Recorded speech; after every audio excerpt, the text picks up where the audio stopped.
Good morning everyone. बच्चों, विगत कक्षाओं में हमने उदारवाद की अवधारणा का अध्ययन किया और परंपरागत उदारवाद के क्या मूलभूत सिद्धांत हैं उनसे मैंने आपको अवगत कराया। आज हम आधुनिक जनतंत्रात्मक उदारवाद का विकास इस अवधारणा पर चर्चा करेंगे। तो बच्चों, मैंने आपको जैसा कि पहले बताया कि उदारवादी विचारधारा एक विस्तृत विचारधारा है जिसके कि दो तत्व हमको दिखाई देते हैं, एक तो परंपरागत उदारवाद और एक आधुनिक उदारवाद। परंपरागत उदारवादी, जैसा कि मैंने आपको बताया कि वो व्यक्तिवादियों की तरह थे। वो व्यक्ति के ऊपर किसी भी बंधन को स्वीकार नहीं करते थे।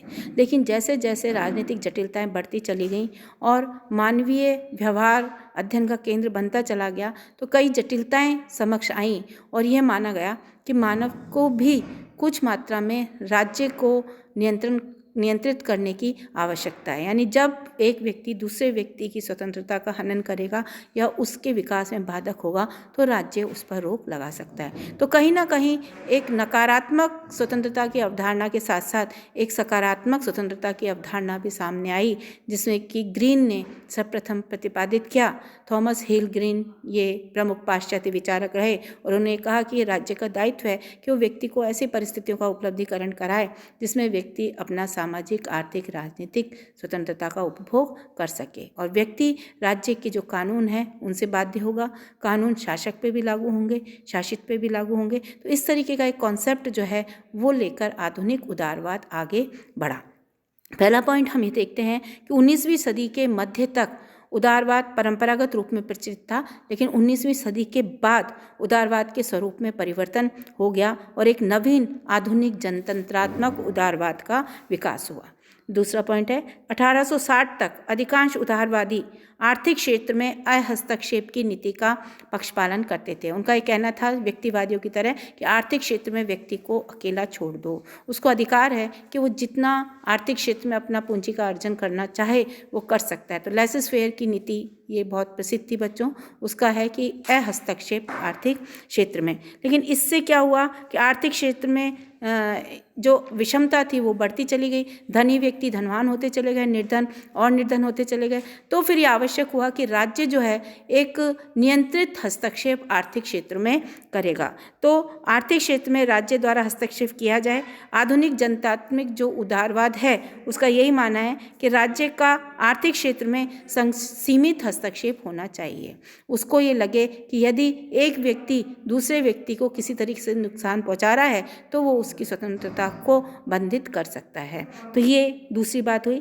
तीसरा ये कि ब्रिटेन उदारवाद का गढ़ रहा और उस समय क्या हुआ कि ब्रिटेन में मताधिकार बहुत ही व्यापक हो गया था और उस वजह से सभी राजनीतिक दल जो हैं उनके लिए आवश्यक था कि राजनीतिक प्रभुत्व प्राप्त करने के लिए वो निम्न वर्गों पर ध्यान दें। तो आर्थिक क्षेत्र में जो हस्तक्षेप की बात थी ये यहाँ से शुरू हो गई थी और आधुनिक जनतंत्रात्मक उदारवाद में इस बात को महत्व दिया गया।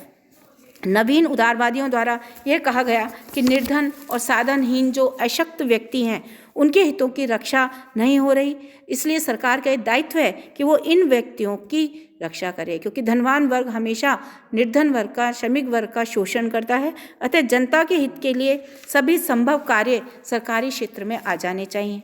जैसे कि उदारवादियों ने कहा कि सरकारी विद्यालयों की स्थापना करनी चाहिए जिसमें कि जो निम्न वर्ग है वो भी निःशुल्क शिक्षा प्राप्त कर सकें, उनको भी सरकार की व्यवस्थाओं का लाभ हो सके। इसके साथ साथ ही मद्य निषेध का कार्यक्रम सरकार को चलाना चाहिए।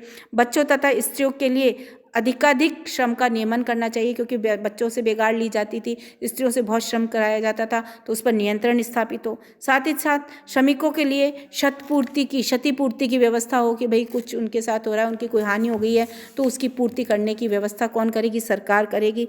वृद्धावस्था पेंशन लागू हो, जो वृद्ध हो गए हैं, जो अपने जीविका अर्जन के लिए अब मेहनत नहीं कर सकते हैं, उनके लिए एक पेंशन हो ताकि वो अपना गुजारा भत्ता कर सकें।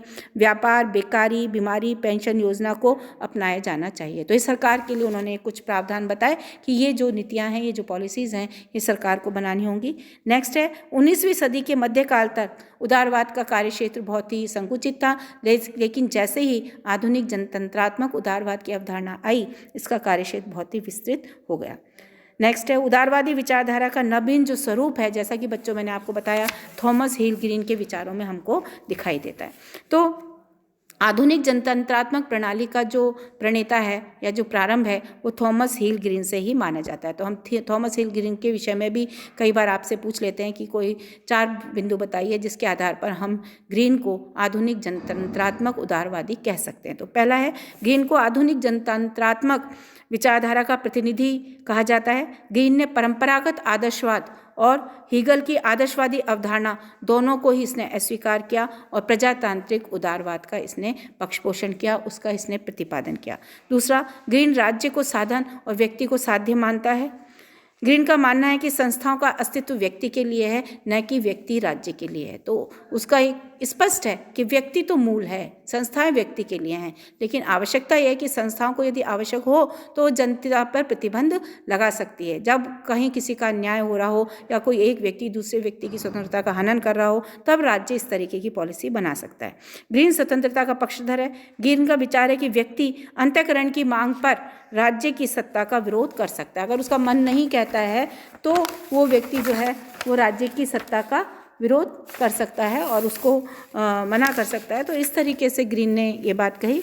नेक्स्ट है, ग्रीन एक उदारवादी है। वह राज्य को आवश्यक बुराई नहीं मानते हैं, वो राज्य को एक रचनात्मक अनिवार्य नैतिक संगठन वो मानते हैं। परंपरागत उदारवादियों का विचार है कि राज्य का कार्य केवल रक्षा करना है, किंतु ग्रीन का मानना है कि राज्य का कार्य व्यक्ति के व्यक्तित्व का विकास करना है। उसको वो परिस्थितियाँ उपलब्ध कराना है जिसमें कि व्यक्ति अपने व्यक्तित्व का विकास कर सकता है। राज्य यदि भी व्यक्ति को पूर्ण रूप से नैतिक नहीं बना सकता, किंतु उसके नैतिक विकास में जो बाधाएं आ रही हैं उनको दूर करने का दायित्व राज्य के ऊपर है।